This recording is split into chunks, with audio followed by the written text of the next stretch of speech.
Hello दोस्तों स्वागत है हमारे यूट्यूब चैनल करियर मार्गदर्शन में। दोस्तों आज के इस वीडियो में जिस कॉलेज का रिव्यू करने वाले हैं वो भोपाल का सबसे बेस्ट इंजीनियरिंग कॉलेज है और उस कॉलेज का नाम है एलएनसीटी कॉलेज भोपाल। दोस्तों अगर आप भी भोपाल से बिलोंग करते हैं या फिर अगर आपने भोपाल के इंजीनियरिंग कॉलेज के बारे में थोड़ा सा भी रिसर्च किया होगा तो आपने पाया होगा कि भोपाल का जो सबसे बेस्ट प्राइवेट इंजीनियरिंग कॉलेज है वो है आपका एलएनसीटी कॉलेज भोपाल। दोस्तों अगर आप भी इस कॉलेज में एडमिशन लेना चाहते हैं 2025 में यहाँ से बीटेक वगैरह करने के प्लान कर रहे हैं तो सबसे पहले आपको इस कॉलेज के बारे में पूरी इन्फॉर्मेशन होनी चाहिए, जैसे कि कॉलेज कहाँ पे है, कैसे आप कॉलेज तक पहुंच सकते हैं, इसमें कितने कैंपस वगैरह है, अलग अलग कैंपस में फीस वगैरह क्या लगती है, कौन सा कैंपस आपके लिए बेस्ट हो सकता है।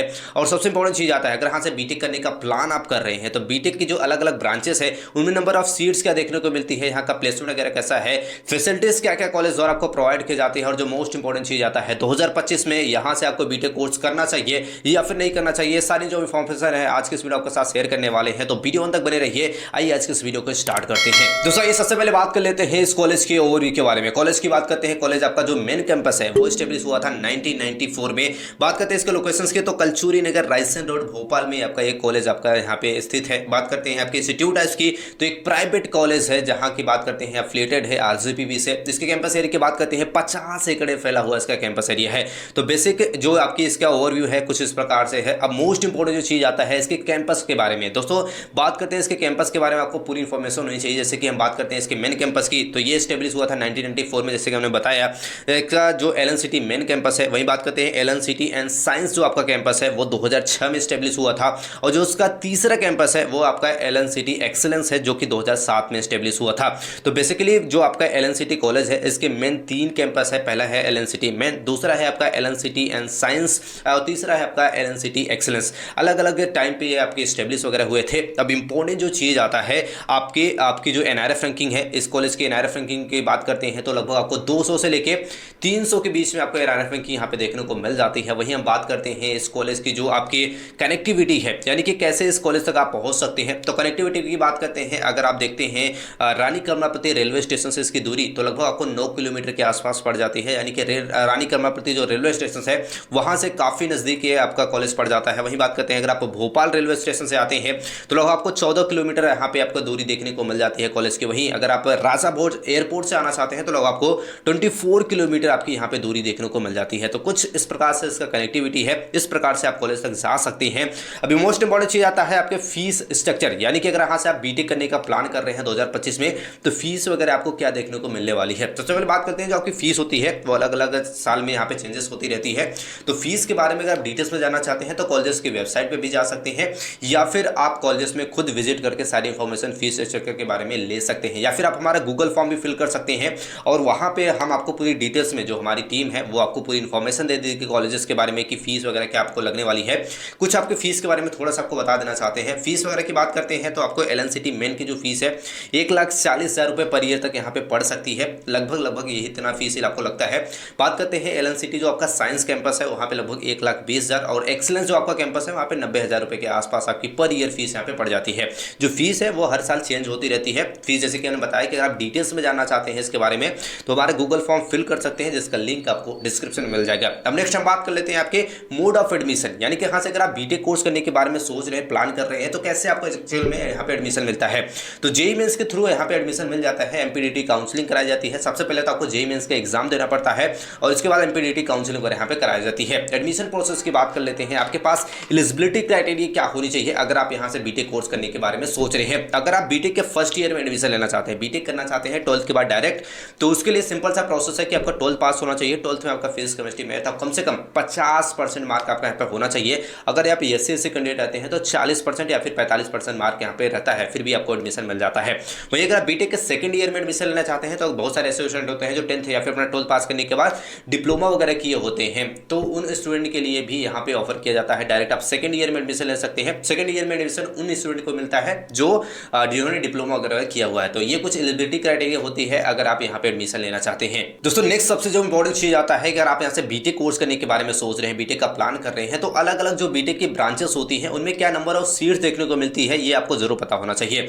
बात करते हैं आपके यहाँ से अगर आप जो अलग अलग कैंपस है, जैसे कि हमने बताया कि यहाँ पे 3 कैंपस है। सबसे पहले मेन कैंपस है, देन आपका साइंस कैंपस है और तीसरा आपका एक्सेलेंस का है। बात करते हैं सबसे पहले साइंस में, अगर आप यहाँ से कंप्यूटर साइंस एंड इंजीनियरिंग करना चाहते हैं तो 360 सीटें आपके मेन में देखने को मिल जाती है। साइंस में 180 और एक्सेलेंस जो आपका कैंपस है एलएनसीटी एक्सेलेंस का जो कैंपस है उसमें में 180 देखने को मिल जाता है। अगर आप इसमें कंप्यूटर साइंस एंड इंजीनियरिंग में कुछ स्पेशलाइजेशन करना चाहते हैं, जैसे कि AI/ML यानी कि आर्टिफिशियल इंटेलिजेंस मशीन लर्निंग के कोर्सेज करना चाहते हैं, तो 180 सीटें लगभग तीनों में देखने को मिल जाती है। आपका जो एक्सेलेंस होता है उसमें 120 देखने को मिलती है। वहीं बात करते हैं आपकी और या फिर साइबर सिक्योरिटी में स्पेशलाइजेशन लेना चाहते हैं कंप्यूटर साइंस एंड इंजीनियरिंग में, तो उसके लिए भी यहाँ पे 180 सीटें देखने को मिल जाती है। मेंस में साइंस में 120, और वहीं बात करते हैं आपके तीसरा जो आता है एलएनसीटी एक्सीलेंस में आपको ऑफर किया जाता है बेसिकली डाटा साइंस में, यानी कि कंप्यूटर साइंस इंजीनियरिंग कर सकते हैं आप, डाटा साइंस के फील्ड में स्पेशलाइजेशन ले सकते हैं, जिसमें नंबर ऑफ सीट्स की बात करते हैं 120 यहाँ पे देखने को मिल जाती है। इसी प्रकार से अलग अलग जो आपके बीटेक की ब्रांचेस है, जैसे कि इलेक्ट्रॉनिक कम्युनिकेशंस में आपको देखने को मिल जाता है 180 मेंस में। वहीं बात करते हैं एडवांस कम्युनिकेशंस एंड टेक्स में बात करते हैं तो 60 देखने को मिल जाता है। इसके बाद आता है आपका इलेक्ट्रिकल एंड इलेक्ट्रॉनिक्स इंजीनियरिंग में लगभग 30 सीटें आपको देखने को मिल जाती है।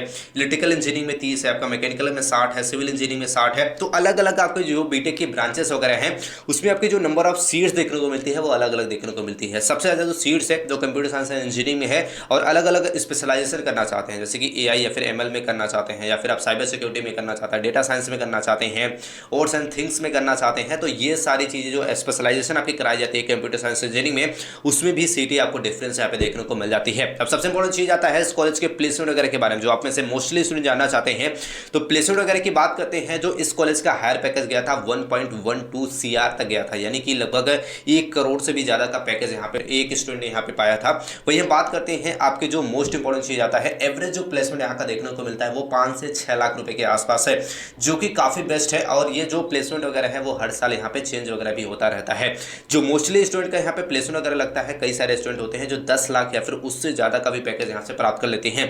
दोस्तों जो आपका प्लेसमेंट वगैरह बेसिकली होता है वो अलग अलग ईयर्स पे डिपेंड करता है, और आपके जो प्लेसमेंट होता है, अगर आप अच्छा प्लेसमेंट पाना चाहते हैं तो सबसे पहले आपकी जो एकेडमिक पढ़ाई है, यानी कि आपका जो CGPA वगैरह होना चाहिए कॉलेज में काफ़ी अच्छा होना चाहिए। इसके साथ साथ आप कोर्स के दौरान कुछ अपना एक्स्ट्रा स्किल्स अगर आप सीखते हैं, जैसे कि आप सभी को पता है कि किसी भी कंपनी में अगर आप जॉब अभी के टाइम पे पाना चाहते हैं तो सिर्फ डिग्री लेने से काम नहीं चलने वाला है, कुछ स्किल्स वगैरह भी आपको सीखनी होती है, खुद को आपको अपग्रेड रखना होता है।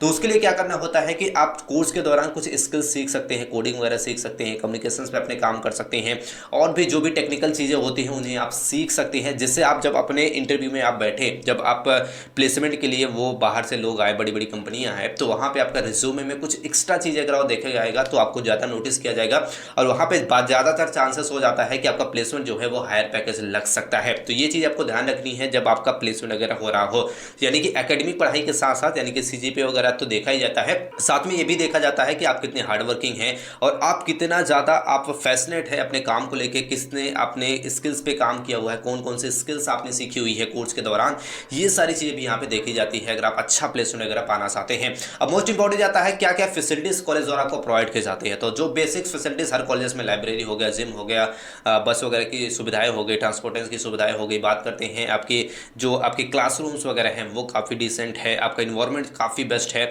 बहुत सारे स्टूडेंट हैं जिनका सपना होता है इस कॉलेज में एडमिशन लेने का, 50 एकड़ में फैला हुआ इसका कैंपस एरिया वगैरह भी है, तो आप समझ सकते हैं काफ़ी बेस्ट कॉलेज है। अगर आप 2025 में बीटेक करने के बारे में सोच रहे हैं किसी प्राइवेट कॉलेज में भोपाल से, तो LNCT कॉलेज आपके लिए बेस्ट कॉलेज यहाँ पे हो सकता है। अब बहुत सारे स्टूडेंट काफ़ी ज़्यादा कन्फ्यूजन हो जाता है कि LNCT मेन में एडमिशन ले या फिर LNCT हम एक्सीलेंस मिले, साइंस मिले, किस में लेना चाहिए। तो उसके वीडियो हमने ऑलरेडी वीडियो बना दिया है, तो आप जाके वीडियो को देख सकते हैं, जिसका लिंक आपको डिस्क्रिप्शन में मिल जाएगा। सारी चीज़ें वहाँ पे हमने डिस्कस किया हुआ है कि कौन सा कैंपस आपको एक्चुअल में चूज करना चाहिए, और तीनों कैंपस में एक्चुअल में क्या क्या डिफरेंस है, वो सारी चीज़ें हमने वीडियो में ऑलरेडी काफ़ी डिटेल में बात किया हुआ है, तो वो वीडियो आपको जरूर देखना चाहिए। और अगर आप भोपाल के किसी भी कॉलेजेस में अगर आप एडमिशन लेने के बारे में सोच रहे हैं, आपको काफ़ी ज़्यादा कन्फ्यूजन है या कोई भी डाउट्स वगैरह है, तो आप हमारे गूगल फॉर्म को फिल कर सकते हैं, हमारी टीम आपसे कॉन्टेक्ट करेगी या डायरेक्ट आपको फ़ोन करके जो भी आपके प्रॉब्लम्स है वो सारी डाउट्स आपके क्लियर कर दिया जाएगा। एडमिशन के रिगार्डिंग आपको कोई भी हेल्प चाहिए तो आप हमारे गूगल फॉर्म को फिल कर सकते हैं। आई होप ये जानकारी अच्छी लगी आपको, वीडियो हेल्पफुल लगा, और ऐसी जानकारी के लिए चैनल को लाइक और सब्सक्राइब जरूर कर ले। मिलते हैं नेक्स्ट वीडियो में, तब तक के लिए जय हिंद।